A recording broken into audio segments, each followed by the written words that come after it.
All right, pre-calc students, welcome to lesson 2 of unit 5, polar coordinates and conic sections.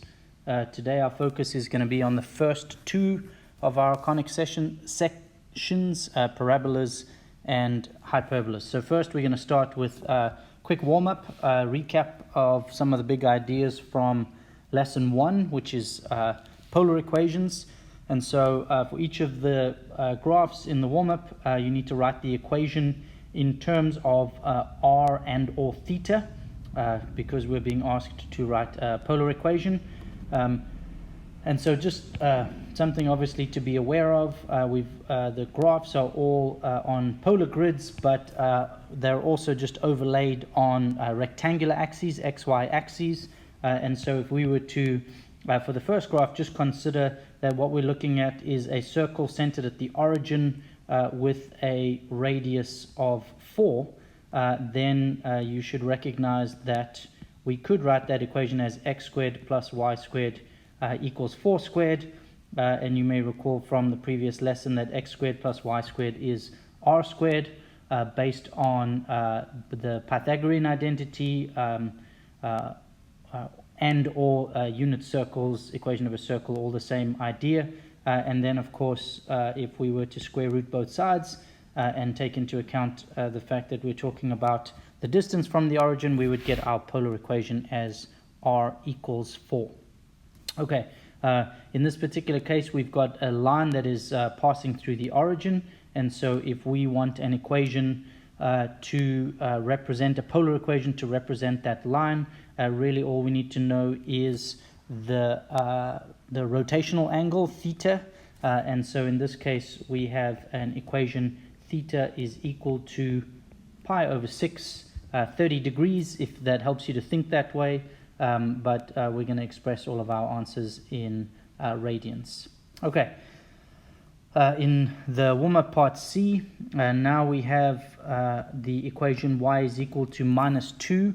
And so if you think about that in rectangular form, then we just need to make the following connection. And so you'll remember from the unit circle that sine theta is the ratio of y to r.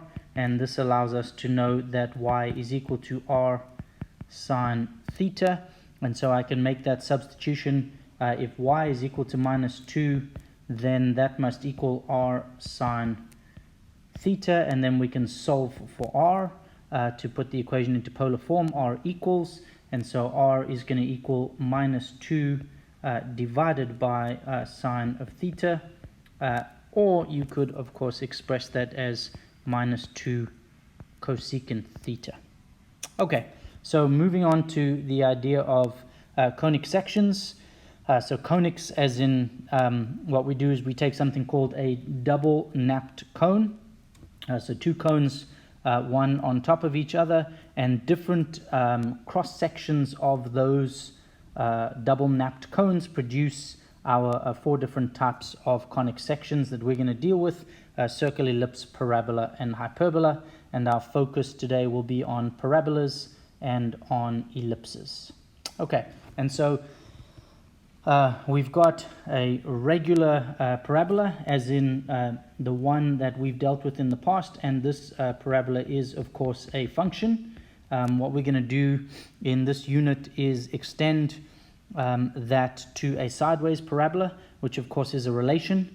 It's no longer a function, and the things that we're going to need to be able to do is to be able to graph those given an equation, and given a graph, write an equation, and of course put that equation into standard form, or rather into vertex form, which is what these two equations are in. And the advantage of that form, of course, is it allows us very easily to identify the different transformations that have taken place. So k and h are going to affect the translations, and the a value is going to affect the dilation, as well as determine whether or not our graph has been reflected.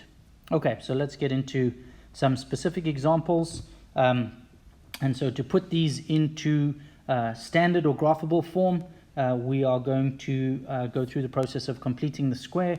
Remember, the completing of the square requires first and foremost that the squared term has a lead coefficient of 1. And so that's not relevant in example 1a, but it is, of course, relevant in example 1b, where we're going to complete the square for the y, and we've got a lead coefficient of 2. So I'll just take you through that process now. Some of the things that I'm going to do now are just personal preferences, and so you don't have to do some of these. So I'll give you an example. So I'm going to take x squared, I'm going to group it with the 12x term, and I'm going to move the minus 4y to the right hand side and the plus 4 to the right hand side. Those are not required steps per se for completing the square, but what I'm trying to do is get it into the graphable form that allows me really easily to identify the transformations, and hence the reason for that. Okay, so completing the square, I'm going to look at the b value, I'm going to divide it by 2, and I'm going to square it, and so that's going to give me plus 36. I'm going to add 36 on the right hand side as well to keep the equation balanced, and then the left hand side can now be written as a perfect square binomial. So I have x plus 6 all squared, and on the right hand side I have 4y plus 32, and then the last little piece on the right hand side is to factor out the 4, leaving me with y plus 8, and what I'm going to also do is rearrange that by moving the 4 to the left hand side, and so 1/4 x plus 6 squared is equal to y plus 8. And so this allows me to graph the function. If we were asked to give a description of the different transformations, I'll highlight those in this particular case. And so we've got our values of 6 and 8. That allows us to know that our vertex is going to be at -6, -8. And so from a transformation point of view, that would be a translation 6 units left and 8 units down. Of course, we must remember order of operations in terms of transformations, and so that would not be the first transformation I would describe if I was asked to give that in order. I'm just listing them as opposed to listing them in order. Okay, we do not have any reflections in this case, but what we do have as a result of the coefficient, the 1/4, is we have actually got ourselves a dilation, and that can be described in a couple of different ways. And so in this case, I'm going to describe that as a vertical dilation of 1/4. Okay, and so I'll just take a moment. I don't want to confuse the issue, but there is another way that we could have described that transformation, and so I'll show you how we could do that. But again, my suggestion would be, in terms of describing dilations in particular, that there's typically an easier version and a more complicated version, and I would suggest that you stick with the easier version. Okay, so let me just show you what we could have done. 1/4, of course, could have been incorporated into our parentheses as follows. Sorry, let me just clean that up. And in this case, it's an equivalent function, but really what that allows me to do then is to describe this as a horizontal dilation of 2, which is the exact same thing in terms of what it results in the graph. Obviously a completely different description. But of course, this has worked out nicely because 1/4 is can be square rooted with a perfect square, and so that's why this has worked out neatly, and that's why I mention there's always an option to describe the dilation either horizontally or vertically, and we need to do the one that makes our lives a little bit easier. Okay, so now moving to the actual graphing, let me just get that out of the way. Okay, all right, and so first things first, I'm going to plot my vertex. So I'm going to go to the point -6, -8 for the vertex of the graph. Typically, I would go 1 over and 1 up if the coefficient of my function the lead coefficient of the squared term was 1.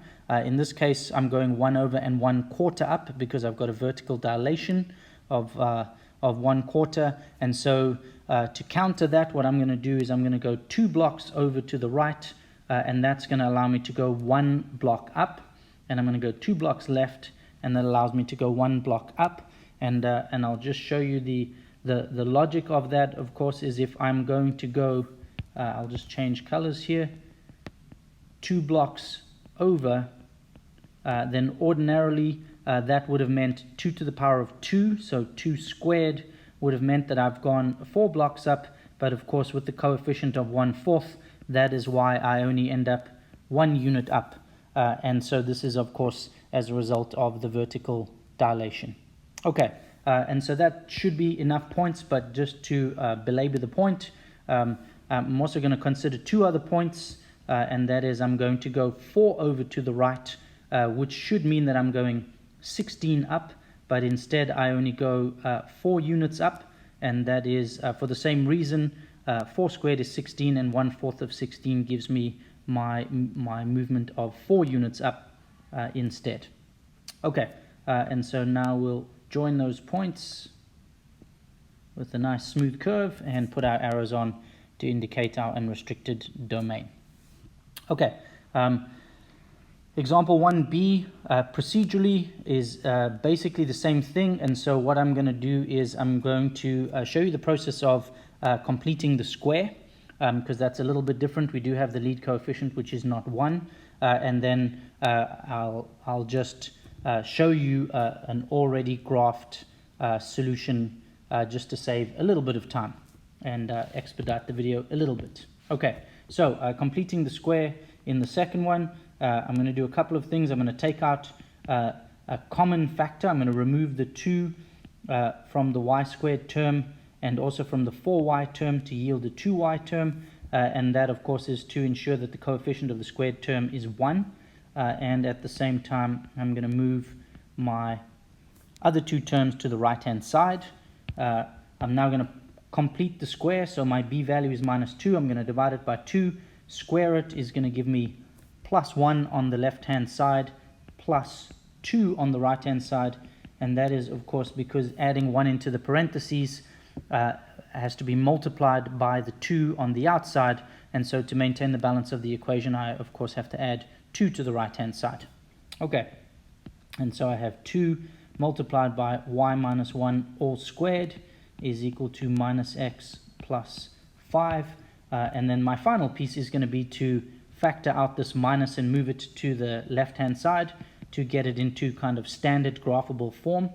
And so on the right hand side I'll be left with +x minus 5, and on the left hand side I'll have -2 multiplied by y minus 1 all squared.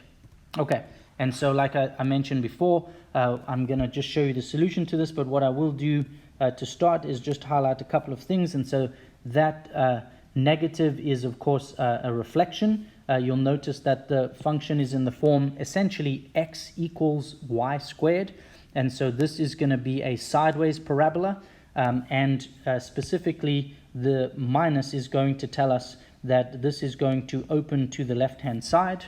The rest of the transformations are going to be relatively standard. We've got translations of 5 units to the right and 1 unit up, and then we have got a dilation as well. And again, like I mentioned before, we can describe that dilation either vertically or horizontally. In this particular case, the easiest is to describe that as a horizontal dilation by a factor of 2. Okay, so let me show you a solution of that just in the interest of time. And so here we have our function, the vertex at 5, 1, and the function is opening to the left.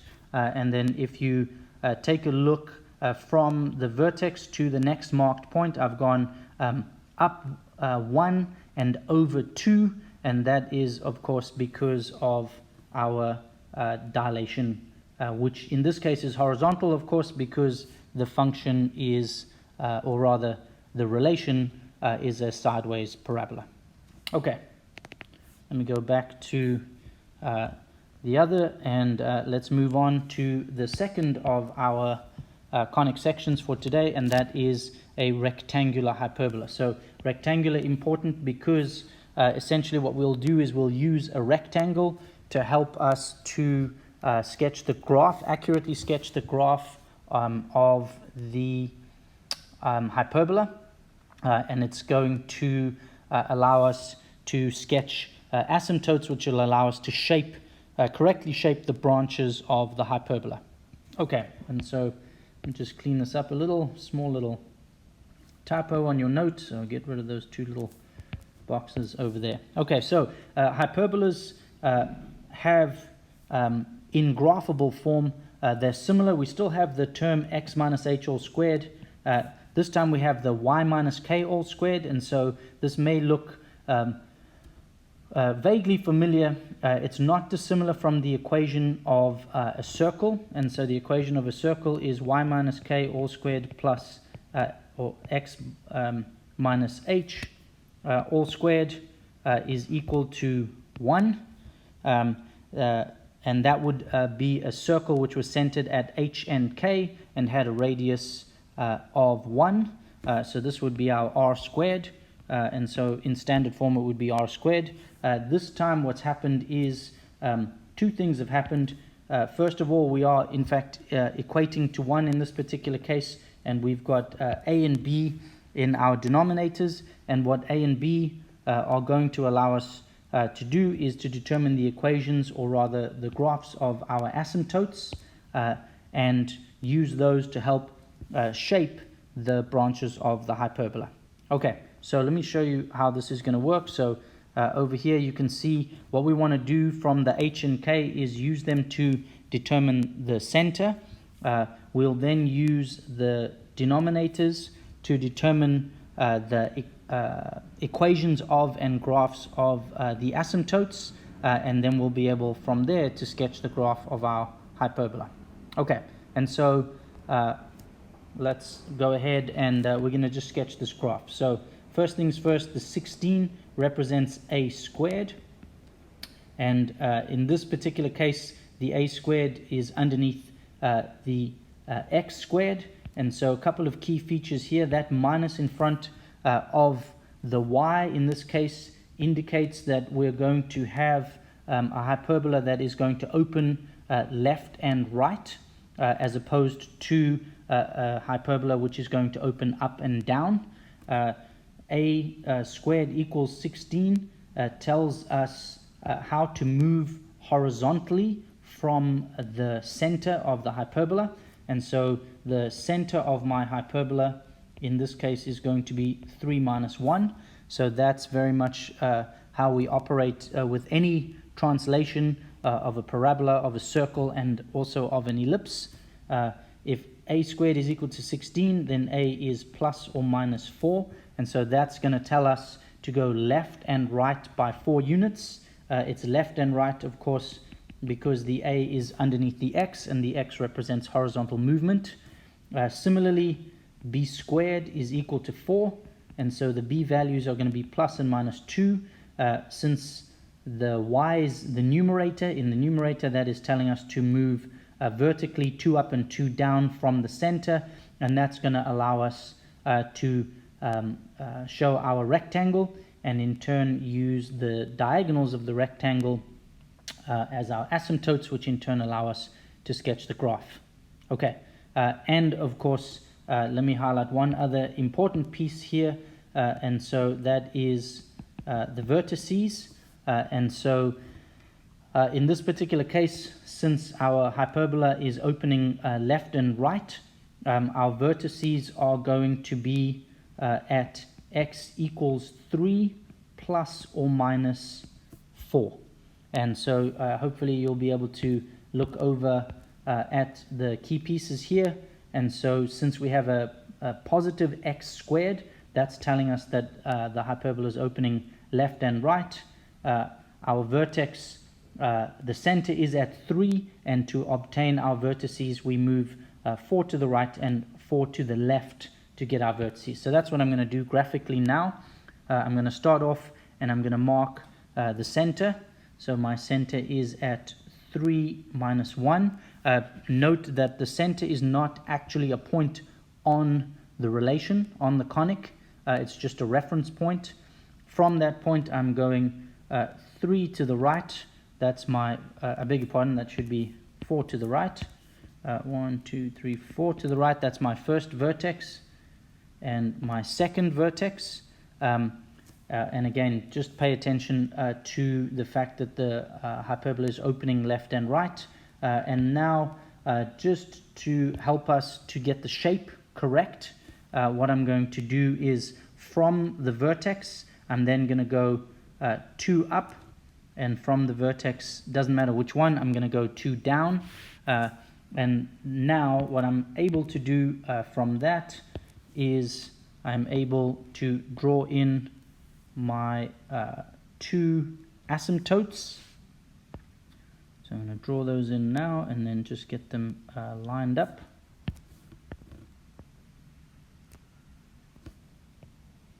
Okay. All right, and we've more or less got those lined up. And the idea being, and I'll just sketch this in so it's relatively easy to see. So the idea being that what we have here is a rectangle, and what I've drawn is the diagonals of my rectangle. And so that rectangular shape with the diagonals allow us to know what the shape of our actual hyperbola is. And so these the diagonals of the rectangle are asymptotes, and so I'll just show those as dashed lines, and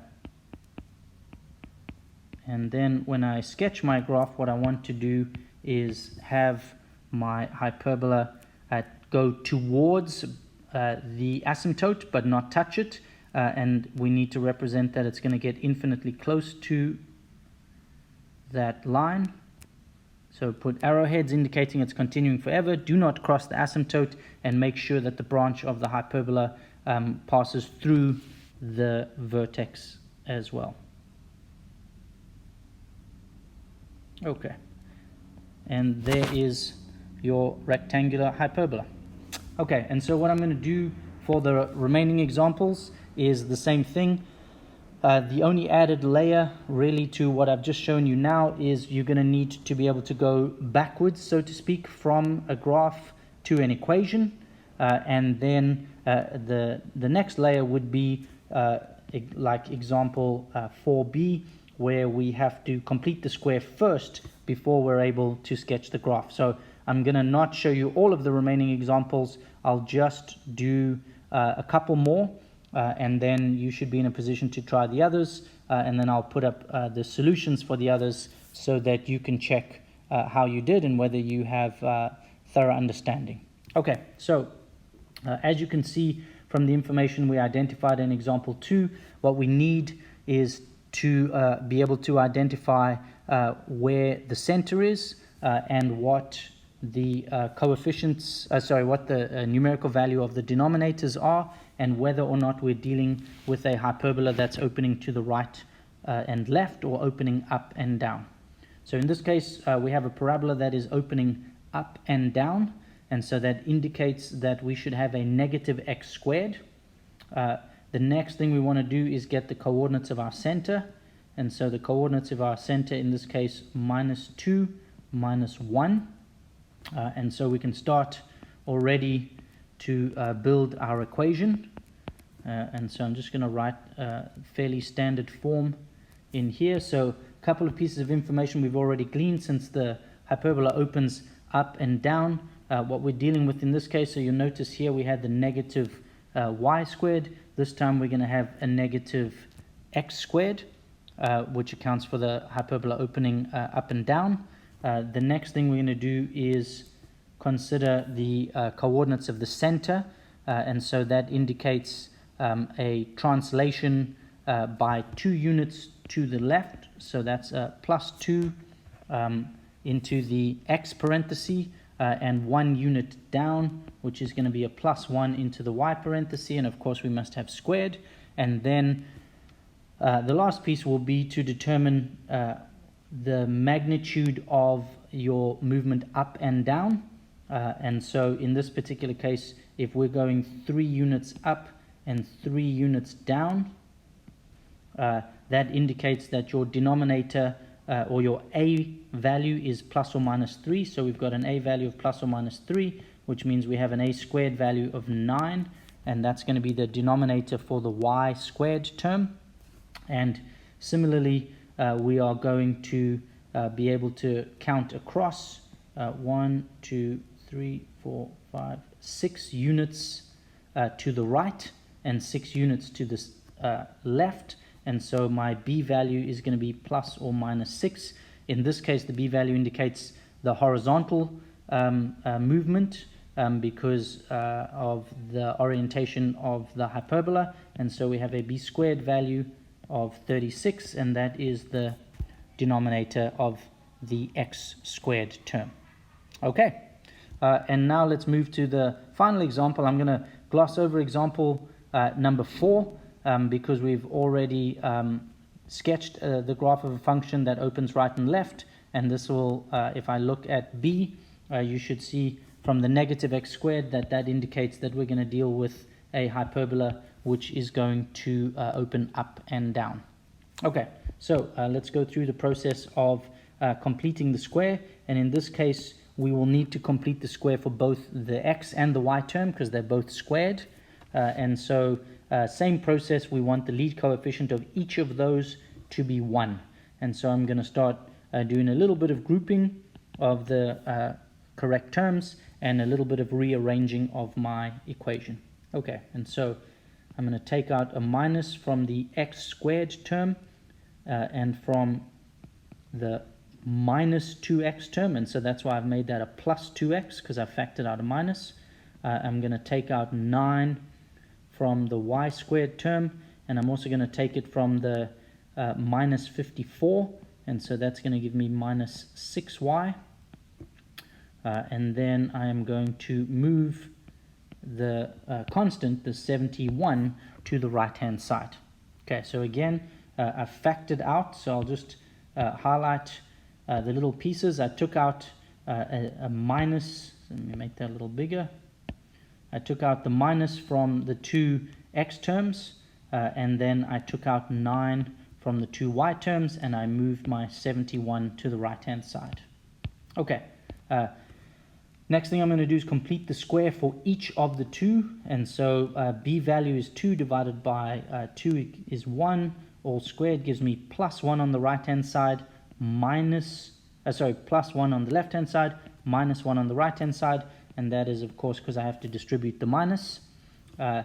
In the y parenthesis I have minus 6 divided by 2 is minus 3 squared is plus 9, and on the right hand side plus 81, and that of course is the product of 9 times 9. So let's do a little bit of rearranging now. So I'm going to put the y first, y minus 3 all squared minus x plus 1 all squared, and that's going to equal 9 minus 71 minus 1 plus 81, and then I'm going to divide through by 9 and get my equation y minus 3 squared over 1 minus x plus 1 squared over 9 is equal to 1. It's now in standard graphable form, and so we can identify our center. We have our center is going to be at minus 1, 3. We have got our a value is plus and minus 1, and so to get my vertices from the center I'm going 1 up and 1 down, and of course just a reminder our hyperbola is opening up and down, and my b values plus and minus 3. Okay, and so in the interest of time what I'm going to do is I'll just jump to the already graphed answer, and then encourage you to go ahead and do example 4, A and C, as some additional practice and then move on to your assignment. Okay, so let me jump to my worked solutions. And so here we have my graph. As I mentioned, we've got the center is at -1, 3. I've gone 1 up and 1 down to get my vertices. I've then gone 3 to the right from each of the vertices in order to be able to draw in my diagonals of my rectangle, and then I'm able to sketch the branches of my hyperbola. Okay, so I'm just going to scroll now. This is the solution to example 4a, and so I just want to make sure that's on the video so you can check your answer afterwards. Hopefully you're not looking at this right now until you've tried it yourself. And similarly, here is our example or solution to example 4c.